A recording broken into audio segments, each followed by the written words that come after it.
Now that the Chicago Bears season has come to a close, wide receiver Allen Robinson becomes a free agent. I'm Mariah, Janos, joined by Evan Lazar.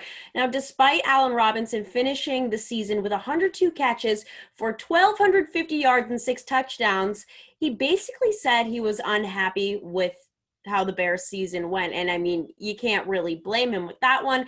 And he said he is exploring all of his options as he heads into free agency in this offseason. Evan, what's his market looking like? Would a deal with the Patriots even be possible?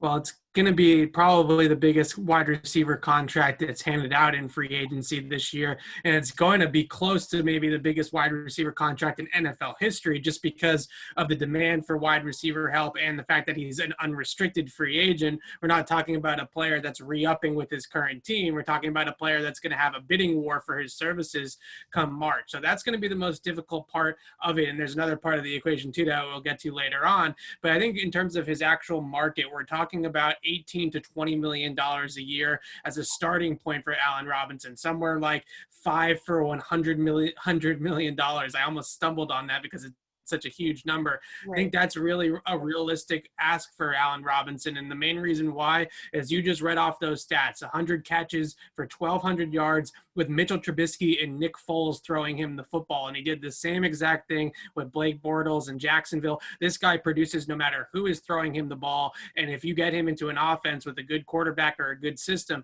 he's going to just produce more and more and more. So this is one of the more expensive wide receivers that we're ever going to see hit the open market, because most of these guys, like an Allen Robinson, usually get tied up with their current teams before they even get to this point. Now, you just kind of hit on it. He makes it work regardless of who's under center and who's around him. But what else makes him such an intriguing player? Well, he's so good at the line of scrimmage, and that's such a great area to start with as a wide receiver, because he's one of those players that always has the defensive back leaning in the wrong direction. He's very sudden and quick in his initial movements, and he can get guys leaning in the wrong directions and then break off of those leverages. And I think the most important thing about his skill set is contested catch ability, and he's someone that typically doesn't rank very high in, the separation metrics and the yard separation by next gen and things like that, but yet the production is there every single year consistently because he's so good at the line of creating that initial separation to give the quarterback a look, to see the quarterback open just a little bit. And then once he does that, he's able to use his body, contort his body, shield the defender from the catch point, strong hands. I mean, he's the total package of that sort of jumbo slot receiver that's taken over the NFL in a lot of places, but Allen Robinson's kind of the prototype of that guy. And every single time somebody comes out in the draft that's a jumbo slot that has those types of sudden movements and contested catch skills, Allen Robinson's the automatic comparison that everybody uses to, kind of explain that player to people that might not watch a ton of college football. So definitely your prototypical jumbo slot guy. He can play a little bit on the outside, but inside is really where he gets most of his yards. And he is just a terrific route runner and technician that doesn't necessarily need top end speed to create separation and produce, obviously, because he does it every single year. Now, coming from both Jacksonville and Chicago, he hasn't had the most reliable quarterbacks. So I guess the question is, with us wanting him here in New England, would he even want to come here with such an uncertain quarterback situation? We have no idea who's starting next season.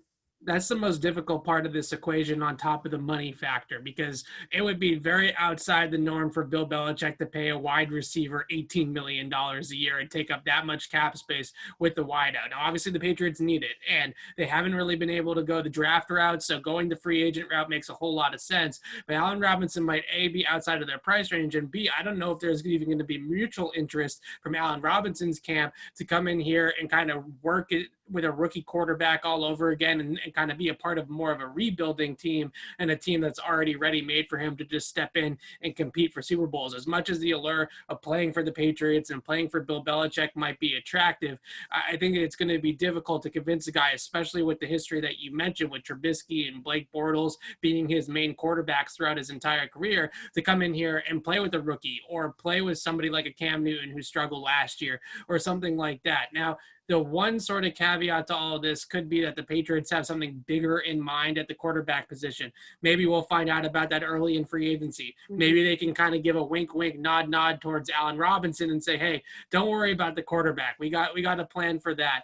Now, that doesn't necessarily mean the Patriots are going to tell him exactly who they're going after, but hopefully they can reassure him that that's going to be a position that's going to be taken care of by a player that he's going to be confident in. But I think that those two things, the money and the quarterback situation moving forward for Allen Robinson in particular, because both things are such extremes, I think that's going to make it a difficult marriage. Yeah, absolutely. Those two, like you said, those two extremes, not exactly an ideal situation for New England at this point in time. For all of our Patriots coverage, head to clnsmedia.com and subscribe to our YouTube channel over at Patriots Press Pass.